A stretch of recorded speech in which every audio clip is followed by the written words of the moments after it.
kemudian ada Juli.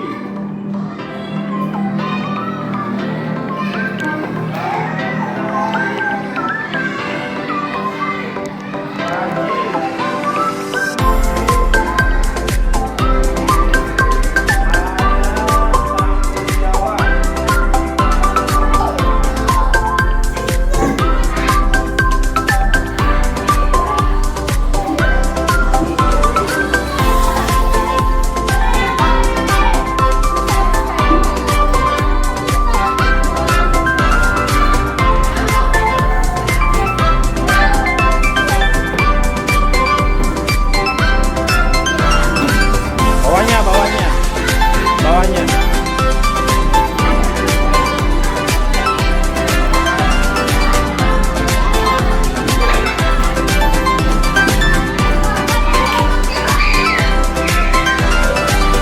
Lanjut kelompok 3 di bawahnya ya.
Udah teman?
menyebarkan pemahaman dan penerapan pengalaman budaya positif di kelas ya. Ini materi tentang budaya positif di kelas.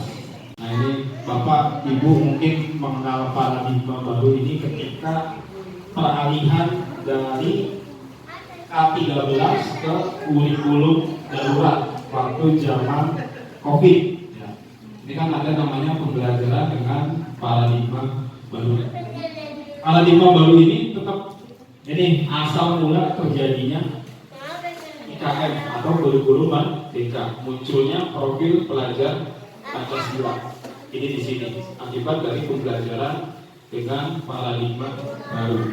Nah, pembelajaran dengan paradigma baru merupakan pembelajaran yang dirancang berdasarkan prinsip pembelajaran berdiferensiasi. Jadi sesuai dengan kata-katanya different atau berbeda. Jadi kita tidak bisa menyampaikan materi dengan satu cara kepada seluruh anak. Anak itu ada yang tipenya senang mendengar, ada yang tipenya senang melihat, ada yang tipenya nggak bisa diem, pengennya bergerak terus, ada yang pemalu, ada yang tidak mau bersosialisasi, itu beda-beda. Makanya kita menerapkan di pembelajaran itu harus berdiferensiasi. Anak yang nggak bisa baca, gimana harus menyampaikan materinya. Anak yang sudah bisa baca, bagaimana harus menyampaikan materinya. Nah, kebutuhan yang berdasarkan tahap perkembangan sesuai teori psikologi modern yang mewujudkan profil pelajar Pancasila. Next, Pak. Nah, ini kemudian ada disiplin positif. Ya. Selama ini disiplin yang kita ajarkan ke murid itu lebih tentang bukan disiplin positif. Jadi kita selalu menakut-nakuti anak. Misalkan, kamu kalau gak piket nanti didenda gini. Kamu kalau gak belajar nanti bodoh gini. Gak bisa berdiri di depan, berantem sama temennya. Nah ini gak naik kelas. Nah itu bukan contoh disiplin positif. Nah ini disiplin positif merupakan salah satu cara penerapan disiplin yang bertujuan untuk menumbuhkan kesadaran serta memberdayakan peserta didik tanpa imbalan penghargaan, reward, ancaman atau hukuman. Jadi anak itu gak boleh diancam, gak boleh dihukum. Kemudian juga kurangi reward. Nah ini ya, kurangi reward. Jadi kalau kita segala sesuatunya berdasarkan dengan reward, anak itu melaksanakan tugasnya, melaksanakan apa yang diberitahu oleh gurunya itu ada keinginan mendapatkan timbal balik. Nah ini yang harus kita kurang-kurangi. Jadi jangan, ayo yang sudah boleh pulang. Nah itu reward. Nah, yang sudah boleh pulang. Nah itu kita kurangi lah. Karena nanti anak itu mengerjakannya bukan karena merasa kewajiban dia, tapi karena yang pulang. Iya, karena ada reward. Kemudian ancaman dan hukuman. Ya, jangan diancam, jangan hukum. Nah hukum ini boleh kita ya, bahasanya bukan hukuman, tapi konsekuensi. Jadi ketika anak itu melanggar peraturan, bukan dihukum, tapi harus melaksanakan konsekuensi. Ini hanya perubahan bahasa.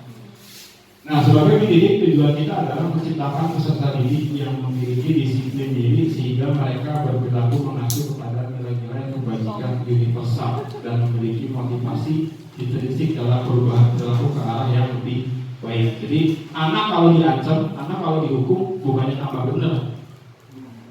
Nah ini nilai-nilai kebajikan, nilai yang disepakati bersama lepas dari suku, bangsa, agama, bahasa maupun latar belakang.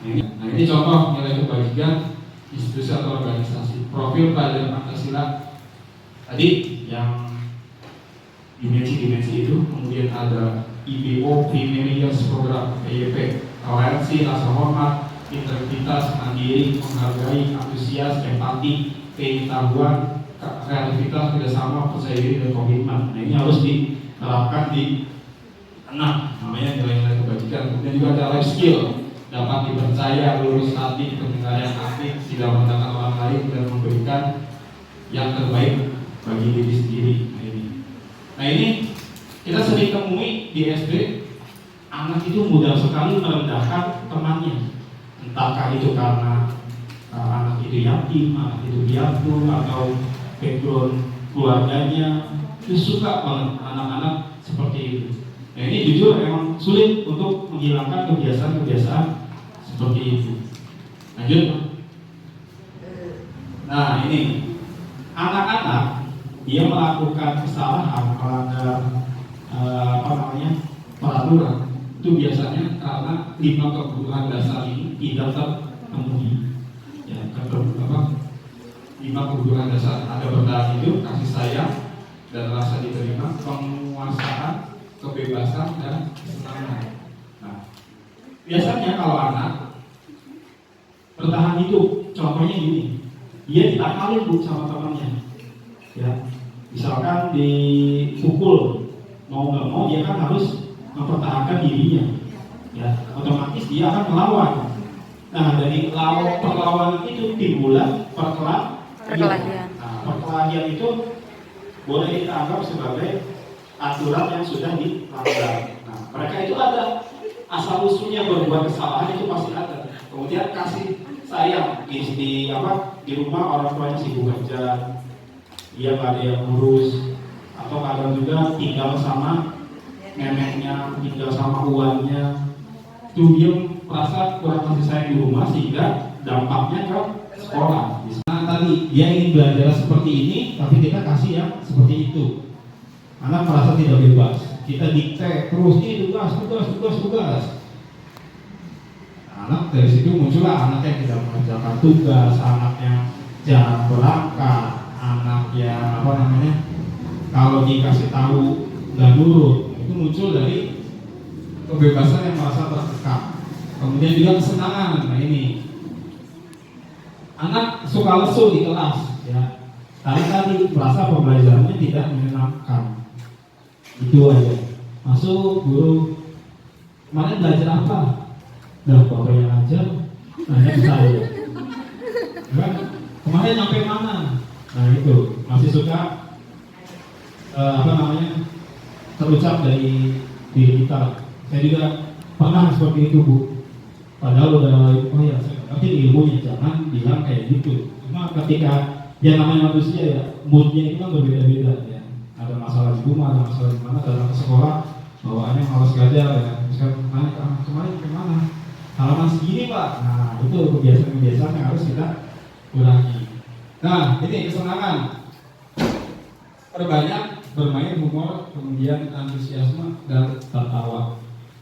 Di pembelajaran usahakan motivasi perilaku manusia. Nah ini kan kadang kita melakukan sesuatu itu ada latar belakangnya. Contohnya ini, untuk menghindari ketidaknyamanan atau hukuman. Contoh, mau ke kota nih, naik motor pakai helm. Kenapa? Kalau biasa di sini ke sekolah nggak pakai helm nih. Tapi kalau ke kota pakai helm. Nah, polisi. Karena itu tadi takut hukuman, makanya pakai helm. Kemudian untuk mendapatkan imbalan dan penghargaan dari orang lain, ya. Contoh mengerjakan ini dapat ini, mengerjakan ini dapat ini. Anak-anak juga sama seperti itu. Terus untuk menjadi orang yang mereka inginkan dan menghargai diri sendiri dengan nilai-nilai yang mereka percaya. Nah ini yang harus kita tumbuhkan kepada anak-anak. Anak-anak mengerjakan PR bukan karena dia ingin mendapatkan ilmu, tapi apa? Takut dihukum. Tapi yang udah PR, berdiri di depan. Nah, besoknya si anak itu mengerjakan PR. Jadi dia mengerjakan PR karena takut hukuman. Kemudian tadi reward. Ayo yang bisa boleh pulang. Ya akhirnya si anak itu memaksakan supaya bisa.